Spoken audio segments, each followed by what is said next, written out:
Good afternoon, people. Welcome back to the show. It's the Gooner Tokes with me, Tokes, and today I'm going to be talking about the Champions League because round 7 is over. Only one more game left before we find out exactly who is through to the next round. But one thing is clear, and that's English teams are dominating in Europe so far. You know what to do. Don't forget to like, share, subscribe, all that lovely stuff. Drop me a comment and let's grow the community together on the way to 500 subs. And yeah, yesterday we had some more English teams playing in the Champions League. Liverpool, Newcastle, Chelsea, all of them won, which leaves the table full of English teams. Don't forget, Arsenal destroyed Inter Milan, who are the top team in Italy at the moment. They sit in first place in Serie A, and they got destroyed by Arsenal in their own back garden.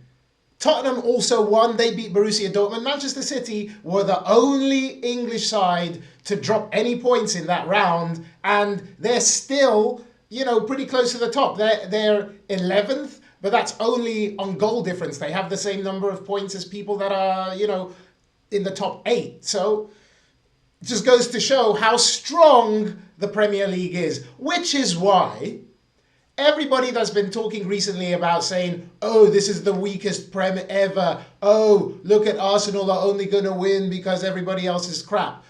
Doesn't make any sense.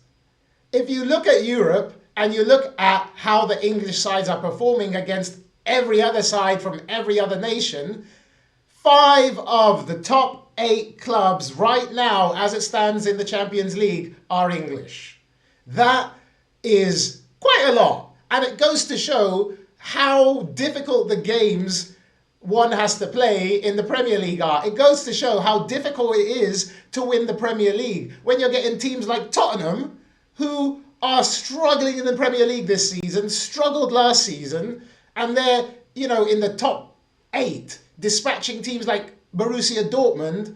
I think it shows you exactly how big the difference is between all the other leagues and the Premier League. So this nonsense about it's a weaker league and this and that has got to stop. It's so disingenuous. The fact that Arsenal are top of the Champions League and top of the Premier League, some people can't handle it. So all of a sudden now the league is weak.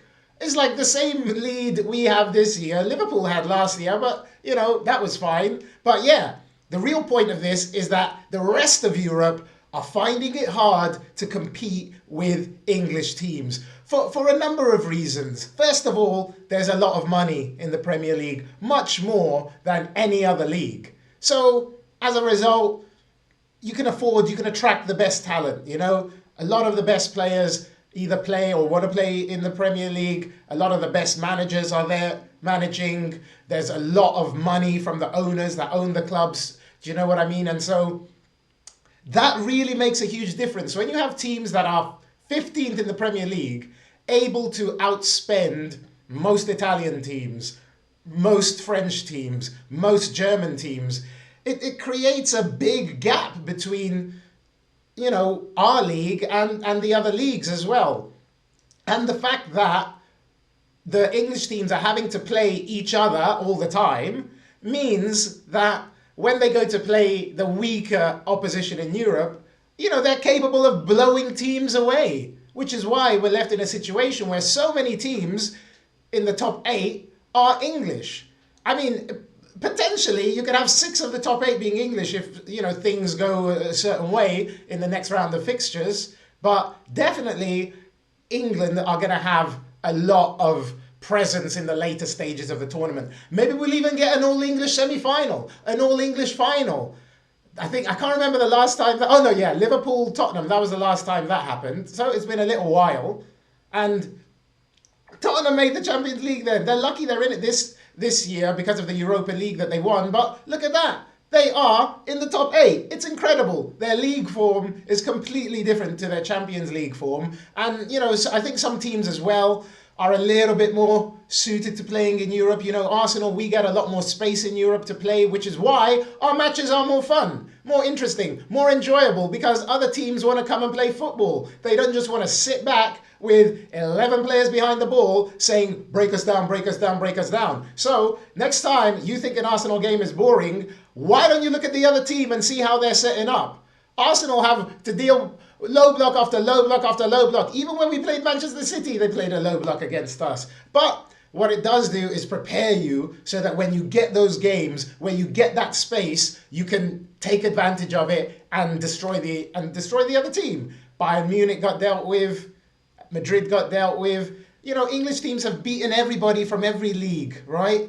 So it is really, really massive, the difference now. The pace that the Premier League is played at also, you know, adds to it. The football is much faster, and the Inter Milan manager himself said it. He was like, the Premier League pace is something that it's hard to compete with. When the Premier League football is played, you know, end to end, running up and down, no one stops. And when, you know, that translates into European football and teams are trying to play against you and you get space to do that, well, hey, guess what?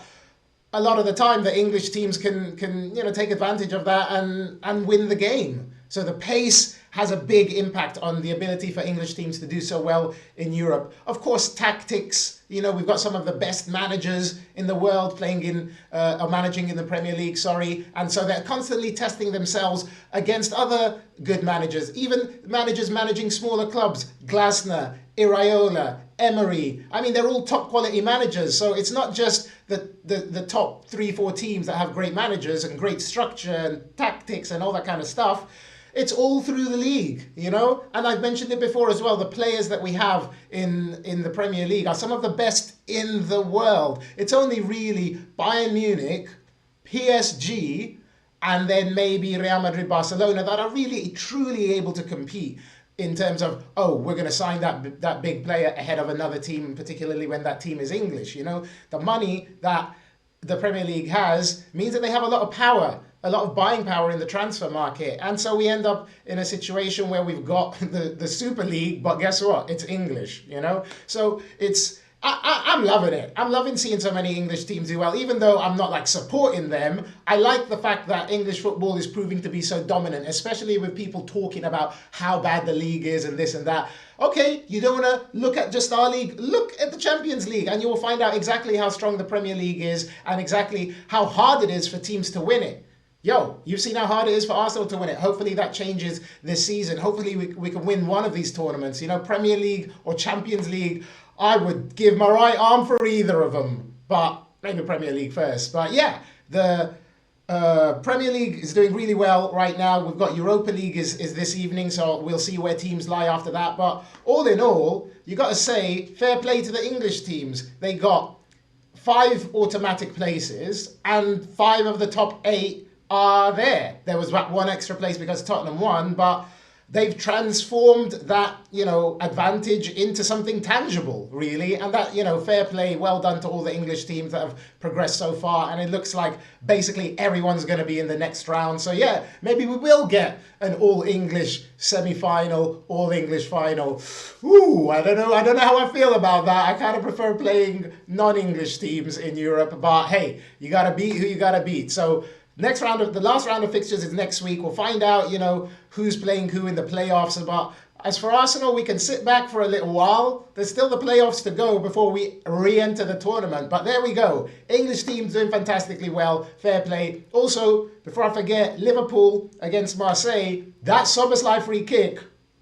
Very clever. I can't believe nobody was lying down. That's, like, I haven't seen a goal like that since, like, I don't know, like 5-10 years. I haven't seen a goal like that because there's always someone lying down there, right? But Liverpool did really well to get that win. I was quite impressed with Marseille, to be honest. Mason Greenwood looks good, you know, all, you know, other things aside, just talking about his football. He looks really good. You know, I didn't see much of him before the whole scandal and he left and whatever. So that was impressive to see, but very clever from Szoboszlai for that free kick. And then, yeah, like I said, all the English teams are through. Even Tottenham, they're going to go through. Madness, innit? Hey, I will see you later on, people. Have a great day. Take it easy. Peace. Bye.